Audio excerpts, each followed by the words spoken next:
wala nang magandang mangyayari sa'yo. Hindi ka nagagaling. Hanggang dito ka na lang. Yung mga negative what-ifs na yon, huwag mong pakikinggan sapagkat kahit pa yun ay galing sa mga bibig ng mga taong mahalaga sa'yo, ginamit lang sila ng diablo. Near, far, wherever you are, I will. O diba parang Titanic lang? Enjoy ko yun. Kapag tayo sumasakay sa eroplano o kaya sa malaking bangka, laging may safety instructions. Instructions for our safety. Ang tanong, pinapakinggan ba natin itong mabuti? Ginagawa ba natin yung pinapagawa sa atin? Chine-check ba natin yung pinapacheck sa atin? Binabasa ba natin yung pinababasa sa atin? Minsan oo, minsan hindi. Lalo na dito sa atin. Nakaw! Tagal ng issue yung overloading na yan. Dami nang namatay dyan. Tagal ng issue yung hindi nagsusuot ng life vest na yan. Tagal na yan.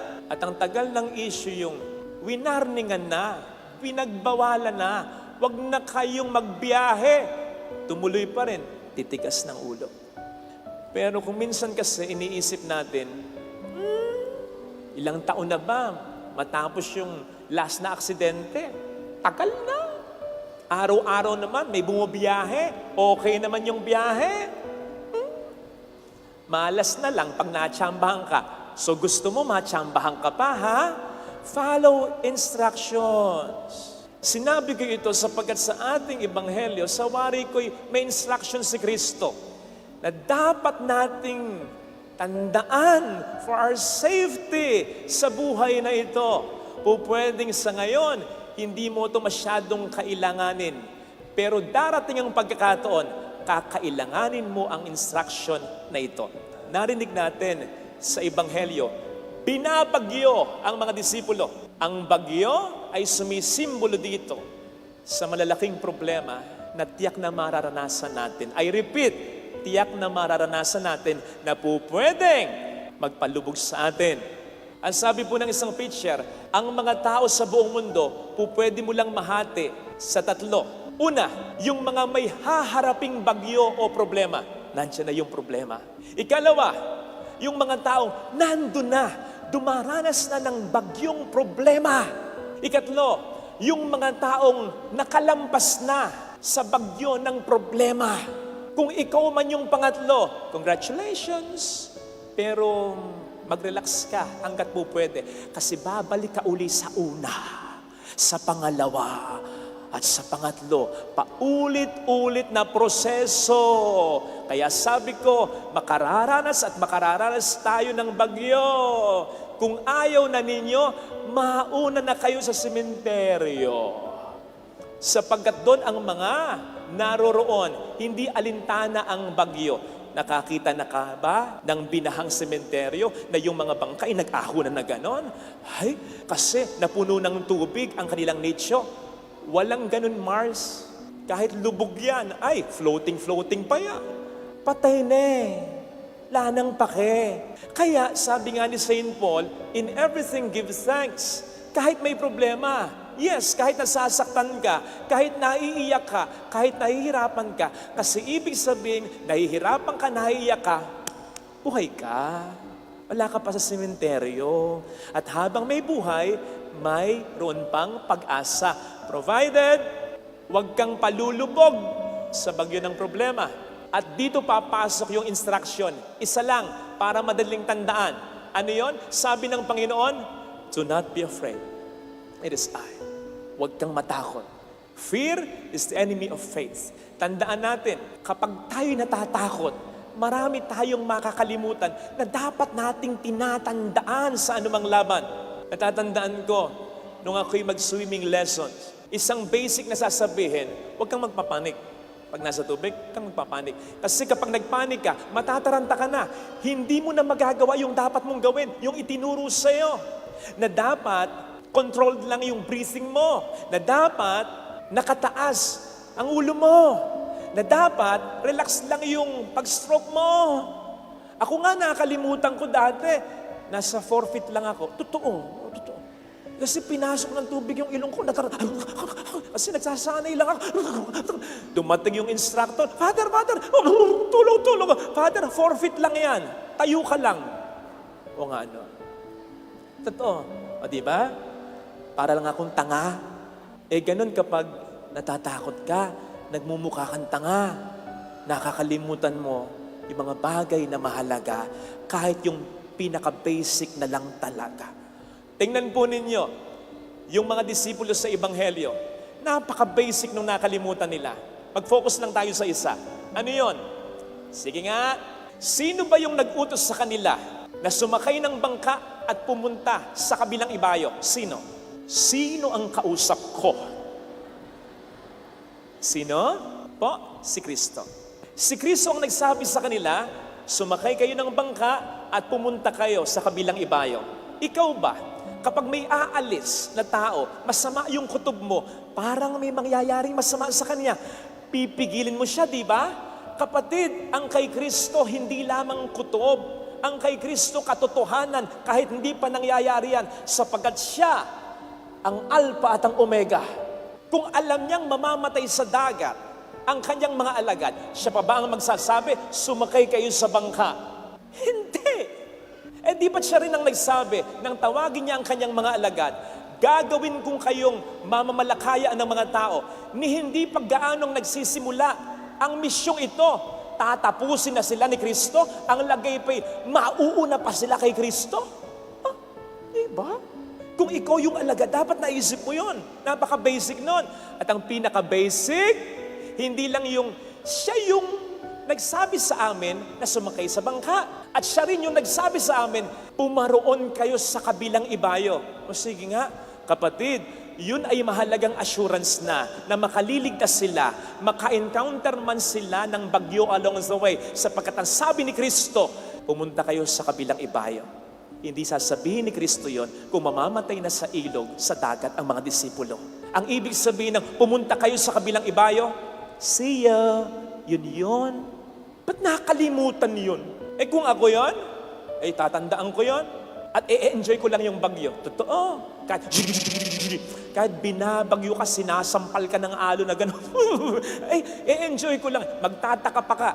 Yung mga ibang disipulo, ang gagawin ko, pupunta ako dun sa dulo ng bangka, tapos saka ko ililiyad ang aking mga kamay na ganyan, saka ko aaawit ng near, far, wherever you are, I will. O diba parang Titanic lang? Enjoy ko yun.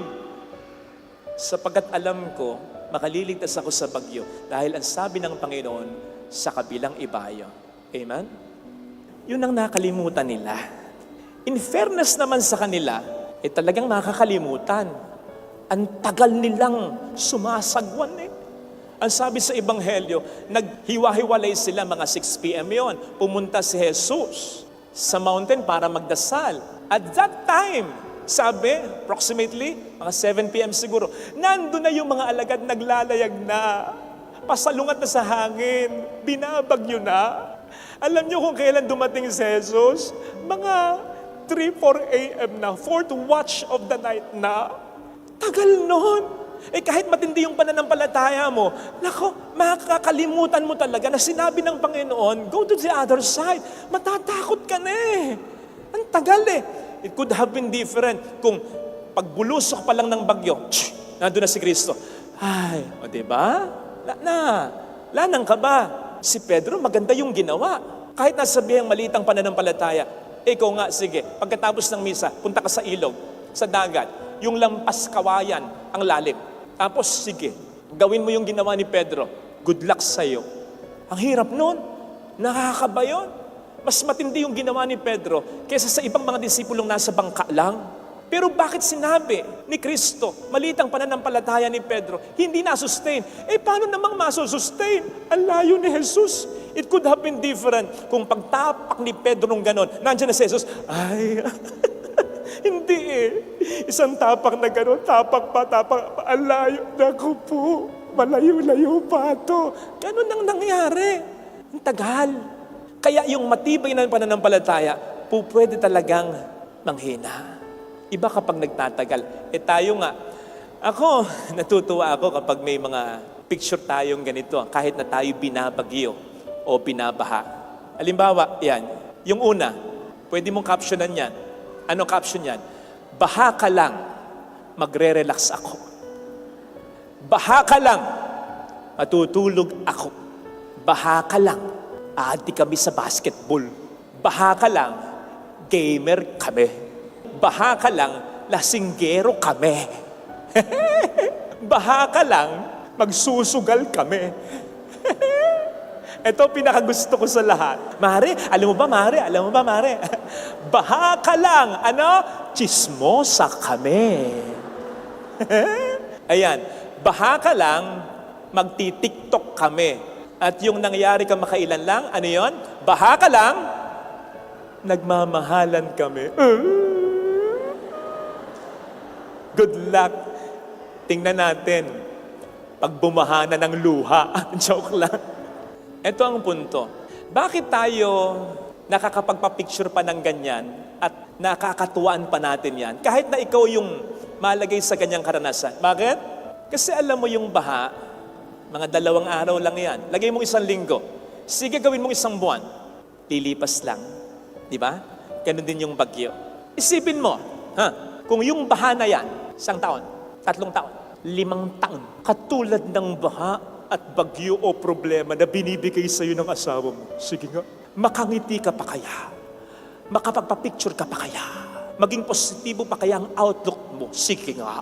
Buti pa nga yung bagyo, gaano man kalupit, ang hagupit, umaalis pero yung asawa mo at biyanan mong buwisit, hindi Kaya matetest talaga ang face mo Tumatagal At kapag tumatagal, ang problema, ang bagyo sa buhay, dumadami yung mga what ifs, lumulutang, na-emphasize, lumalakas ang pwersa ng mga what ifs, mga negative what ifs. What if hindi na ako gumaling?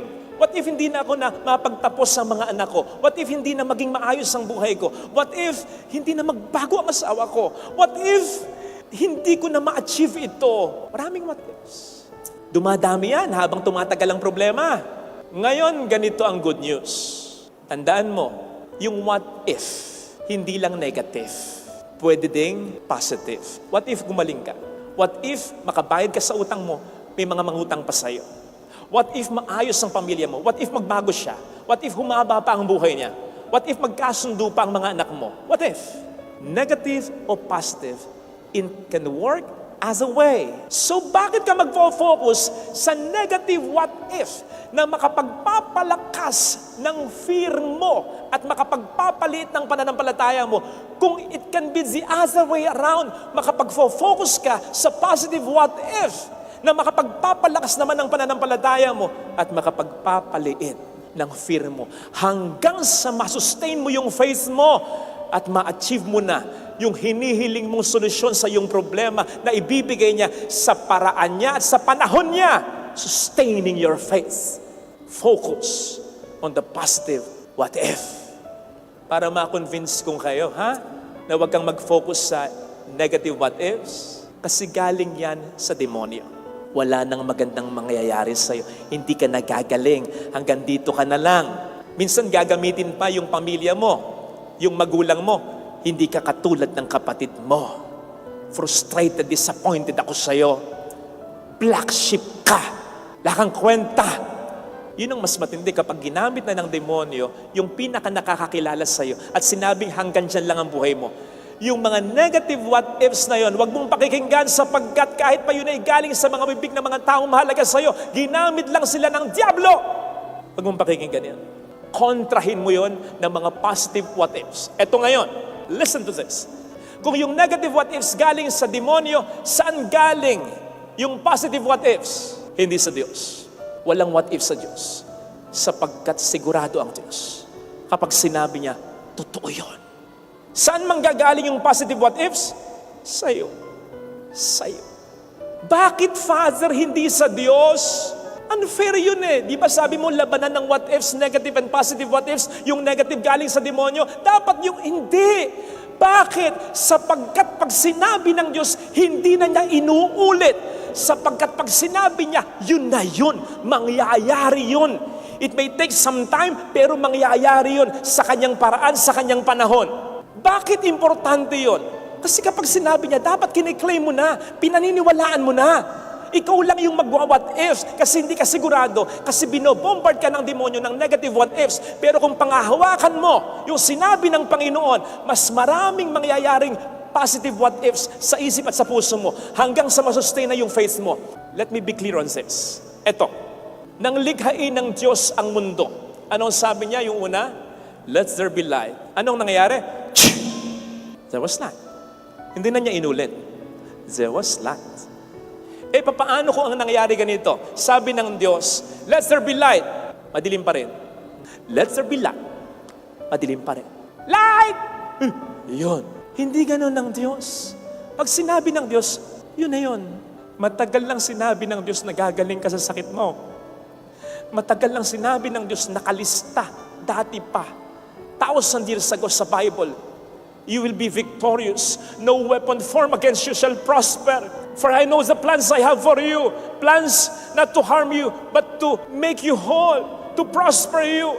I will be with you always until the end of time. Malimot man ng ina ang anak niya, hindi kita kalilimutan.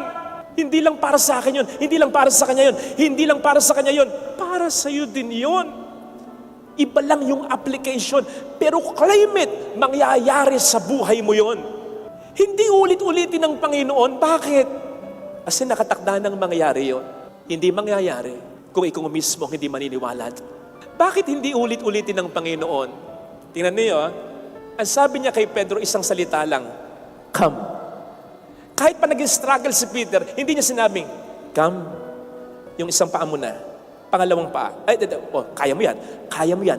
Hindi. Bakit? Sapagkat sa isip ng Diyos, kung paniniwalaan mo yung sinabi kong, come, makapupunta ka dito. Yun ang ulit-ulitin mo sa sarili mo. Sapagkat sinabi ko, mangyayari yun. Ang ginawa ni Pedro, nung una lang niyang inulit-ulit, come, I'll come, nakita niya yung unos, yung what if na negative, ayun ang nangyayari. Hindi na mag-uulit ang Diyos. Kasi sigurado na siya sa kanyang sinabi. Pag sinabi niya, gagawin niya. Bakit ulit-ulit ang what ifs ng demonyo? Kasi walang kapangyarihan ng salita niya, sinungaling siya. Hindi totoo yung sinasabi niya sa iyo na wala nang mangyayari sa buhay mo. Inuulit-ulit niya para ma-convince ka. At kapag na-convince ka niya, doon lang magkakaroon ng kapangyarihan ang sinasabi niya sa iyo. Kaya, wag na wag mong pakikinggan ang diablo. Ang ulit-ulitin mo, yung minsan nang ipinangako ng Diyos sa iyo. Yun ang totoo. Intayin mo, mangyayari sa paraan nga lang niya at sa panahon niya. Pero mangyayari, yun ang importante.